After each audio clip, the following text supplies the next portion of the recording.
کیا ماؤں نے لال جنے تھے؟ کیا دھرتی نے انسان دیکھے تھے؟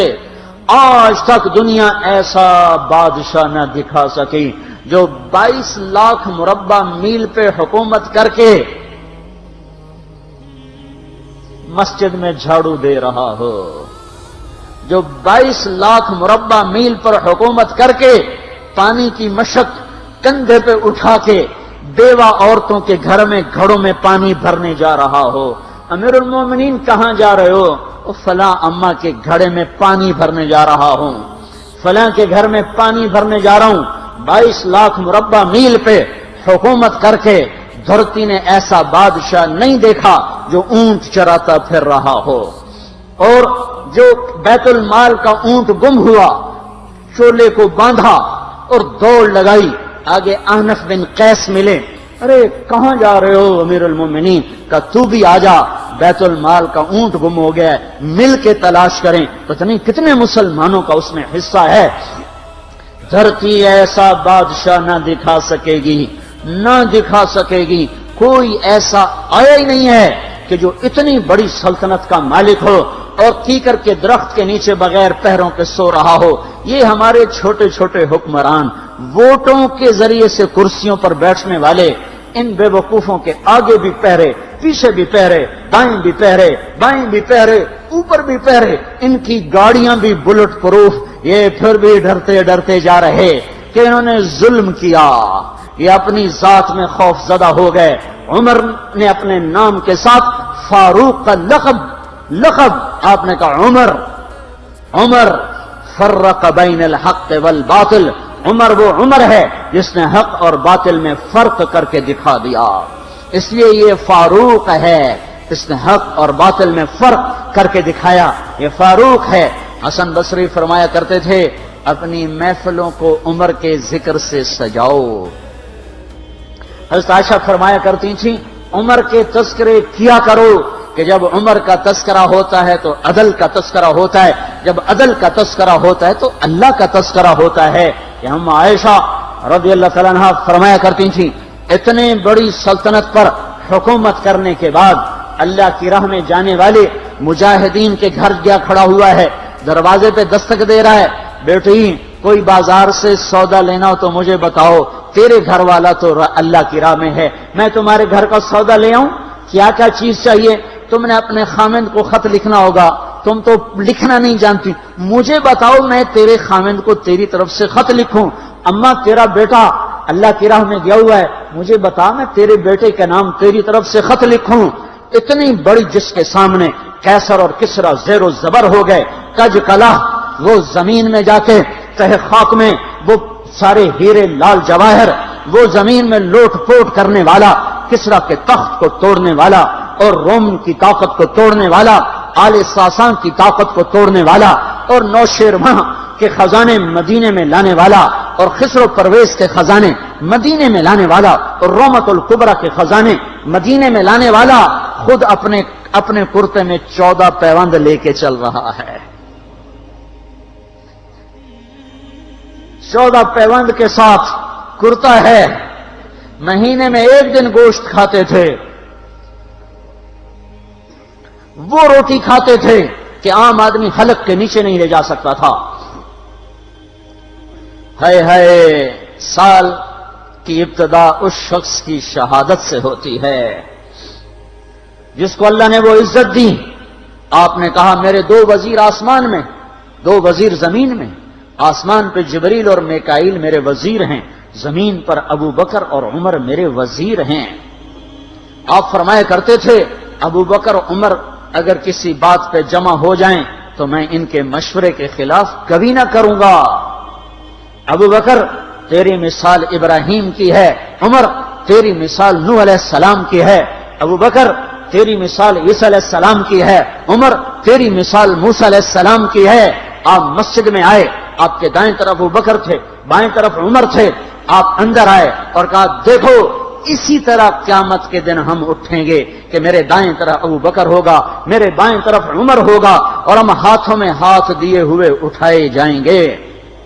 اور ایک حدیث میں آتا ہے اور میرے قدموں سے بلال کو اٹھایا جائے گا جو نکلتے ہی اذان دے گا، جس کے اسلام لانے نے اسلام کو اونچا کیا، جس کے اسلام لانے نے باطل کو پست کیا، جن راہوں سے عمر گزر جائے شیطان وہ راہیں چھوڑ دیتا تھا۔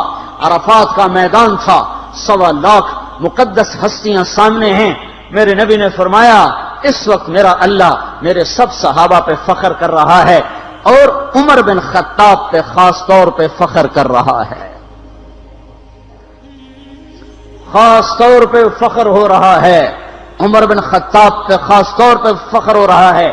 میرے بعد کوئی نبی ہوتا عمر ہوتا۔ عمر، میں نے رات جنت میں محل دیکھا، ایک اینٹ موتی کی، ایک یاقوت کی، ایک زمرد کی۔ میں نے پوچھا یہ کس کا ہے؟ کہا گیا ایک قریشی کا ہے۔ میں نے کہا میں قریشی ہوں، اتنا خوبصورت محل ہے، میرا ہی ہوگا۔ جب جانے لگا تو فرشتے نے کہا یہ آپ کے غلام عمر بن خطاب کا ہے۔ وہ کیا مبارک لوگ ہیں کہ جنہیں نبی کے گھر میں قبر نصیب ہو، ایک طرف ایک ساتھی، ایک طرف دوسرا ساتھی، جن کو نبی کے دو پہلوؤں میں جگہ ملی ہو۔ وہ کیسی عظیم ہستیاں، اتنی بڑی سلطنت کا مالک اور اتنے بڑے عدل کی نشانی بن کر مدینے میں مسجد میں بیٹھے رو رہے ہیں۔ امیر المومنین کیوں رو رہے ہو؟ کہا دجلہ کے کنارے کتا بھی پیاسا مر گیا تو پوچھ تو عمر کی ہوگی، فرات کے کنارے کتا بھی پیاسا مر گیا تو پوچھ تو عمر کی ہوگی۔ راتوں کو پہرے دیے جا رہے ہیں، راتوں کو خبر گیری کی جا رہی ہے۔ مدینے کے باہر ایک خیمہ ملتا ہے، چند بچے ملتے ہیں جو رو رہے ہیں۔ ایک عورت ہانڈی چڑھا کے ڈوئی پھیر رہی ہے۔ پوچھتے ہیں بہن یہ بچے کیوں رو رہے ہیں؟ کہ یہ بھوک سے رو رہے ہیں۔ ہانڈی میں کیا ہے؟ پانی، کچھ بھی نہیں۔ کیوں چڑھایا ہوا ہے؟ بہلانے کے لیے۔ سو جائیں گے روتے روتے، میرا اور عمر کا اللہ کے ہاں فیصلہ ہوگا۔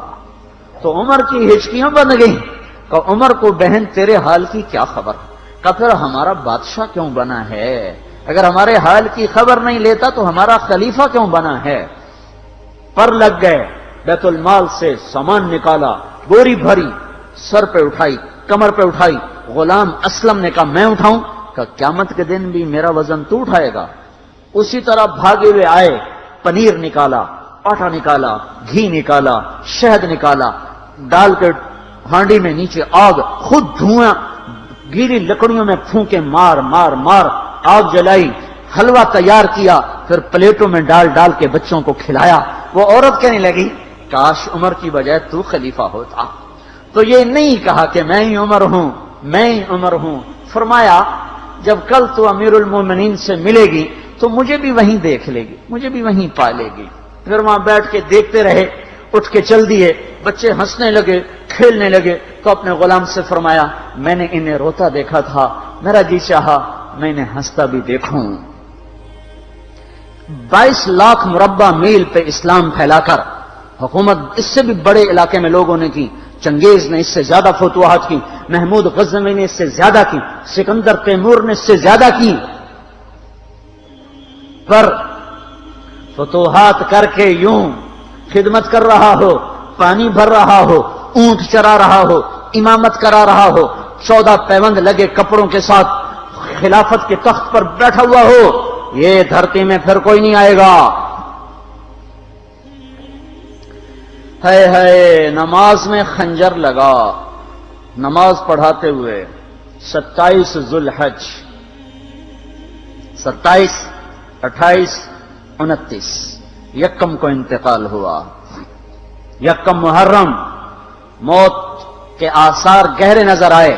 بیٹے کو بلایا کہ بیٹا جاؤ اما عائشہ سے پوچھ کے آؤ کہ عمر اپنے ساتھیوں کے ساتھ دفن ہونے کی اجازت چاہتا ہے۔ امیر المومنین کے لقب سے بات نہ کرنا، عمر کہنا۔ عمر، اب میں امیر المومنین نہیں رہا۔ جب وہ پوچھنے گئے تو حضرت عائشہ رو رہی تھیں۔ انہوں نے عرض کی اما جان میرا باپ اپنے ساتھیوں کا پڑوس چاہتا ہے۔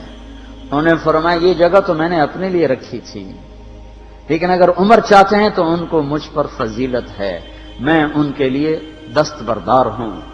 انہوں نے واپس آ کر خوشخبری سنائی، مبارک ہو اجازت مل گئی۔ کہ نہیں شاید میرے شرم میں اجازت دی ہو، جب مر جاؤں تو مجھے دوبارہ دروازے کے سامنے رکھ کر پھر جا کے پوچھنا، اس وقت اجازت ملے تو پھر لے جانا، ورنہ مجھے بقیع کی طرف لوٹا دینا۔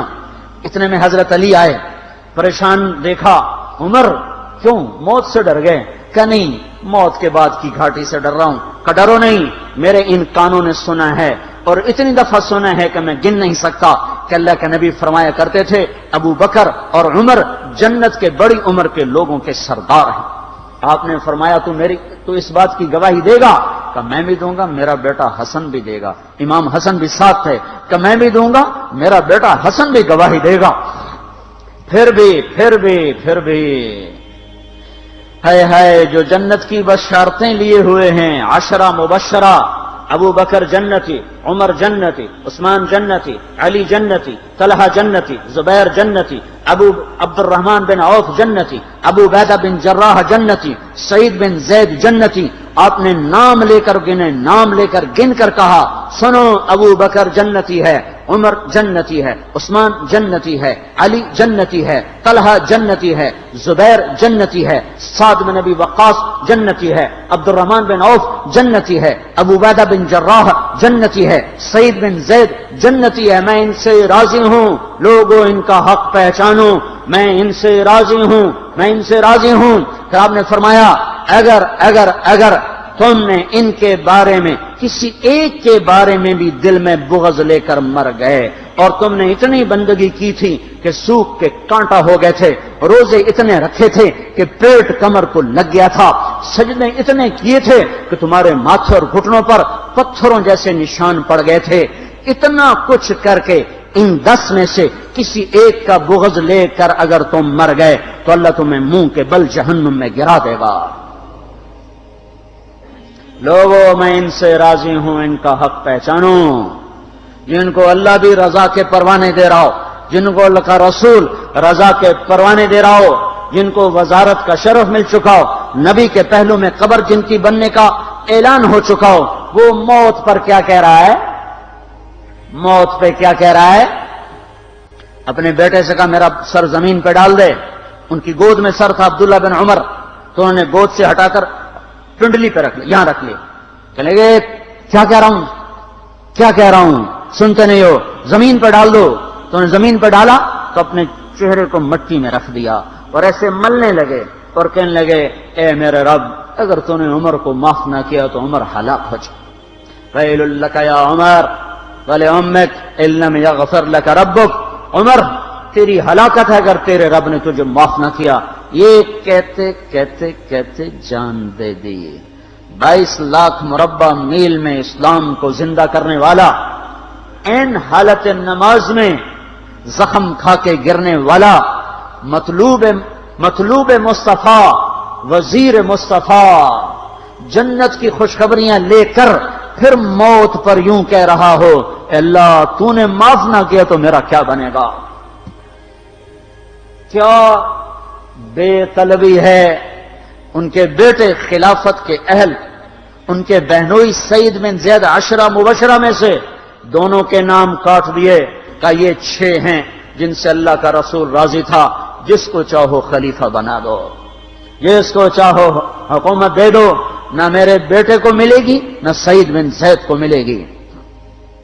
کسی نے کہا شوشہ چھوڑا، آپ کا بیٹا بھی تو بہت قابل ہے، اسی کو بنا دیں۔ تو اسے تو طلاق دینا نہیں آتا، حکومت کہاں سے چلائے گا؟ یہ ایک واقعہ کی طرف اشارہ کیا ہے، اس کے پیچھے ایک واقعہ ہے جس کو انہوں نے یاد کر کے فرمایا وہ تو طلاق دینا نہیں جانتا، وہ حکومت کیا چلائے گا؟ حالانکہ بڑے صحابہ میں عبداللہ بن عمر کا مقام ہے۔ ہے جنازہ صہیب رومی نے پڑھایا، دروازے کے سامنے لا کے رکھ دیا گیا، سب لوگ جنازے کے ساتھ کھڑے ہو گئے، عبداللہ بن عمر اکیلے آگے گئے، دروازے پر دستک دی کہ اما جان میرا باپ عمر بن خطاب دروازے پہ حاضر ہو چکا ہے، اندر آنے کی اجازت چاہتا ہے۔ تو عائشہ رضی اللہ تعالیٰ نے اپنی چادر کو اٹھایا اور روتے ہوئے باہر نکل گئیں۔ پھر لوگ اندر داخل ہوئے، قبر کھودی گئی، قبر کھودتے ہوئے عبداللہ بن عباس بھی قبر کے کھودنے میں شریک تھے، تو کہتے میرے کندھے پہ کسی نے ہاتھ رکھا، میں نے پیچھے مڑ کے دیکھا تو علی رضی اللہ تعالیٰ عنہ کھڑے رو رہے تھے اور فرما رہے تھے مجھے پتا تھا تو یہیں آئے گا، یہاں تیرے سوا کوئی نہیں آ سکتا، کہ میں نے ایک دفعہ نہیں کتنی دفعہ میں نے اللہ کے نبی سے یہ بات کا تکرار سنا، میں ابو بکر اور عمر، اس کا اتنا تکرار سنا ہے میں نے کہ مجھے یقین تھا یہیں آئے گا، تو اور کہیں نہیں جا سکتا۔ میرے بھائیوں،